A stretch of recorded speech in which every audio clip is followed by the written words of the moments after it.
चला तर मंडळी, आज शनिवार आहे, विहान घरी आहे आणि सुट्टी म्हटलं की थोडासा उशिरा उठतो, नाश्ताही उशिरा होतो आणि मग दुपारचं जेवण व्यवस्थित करत नाही. म्हणून मी नाश्ता काहीतरी पौष्टिक आणि हेवी बनवलेला आहे. त्यासाठी काय केलं, तूप घेतलं, त्यामध्ये 5-6 ठेचलेल्या लसूण पाकळ्या, चिली फ्लेक्स मिक्सअप्स घालून मिक्स केलं. आपलं गार्लिक फ्लेवरचं मिश्रण तयार झालं.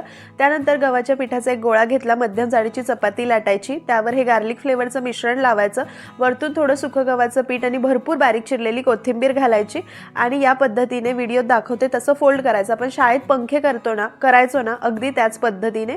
आणि वरतूनही थोडंसं मिश्रण लावायचं, सुकं गव्हाचं पीठ लावायचं आणि हा गोळा या पद्धतीने बंद करायचा, अगदी टाईट बंद करायचा आणि शेवटचं टोक खालच्या बाजूला दाबायचं म्हणजे उघडत नाही. परत पीठ लावून मध्यम जाडीचा हा गार्लिक पराठा लाटून घ्यायचा, मध्यम आचेवर दोन्ही बाजूने मस्त खरपूस भाजायचा. वरतून तेल लावायचं म्हणजे खुसखुशीत आणि कुरकुरीत दोन्हीही होतो. आणि सॉस सोबत देऊ शकतात, मुलांना फार आवडतो, पोटभरीचा आहे. एकदा नक्की ट्राय करा. आवडला तर लाईक, शेअर, चॅनलला सबस्क्राईब करा.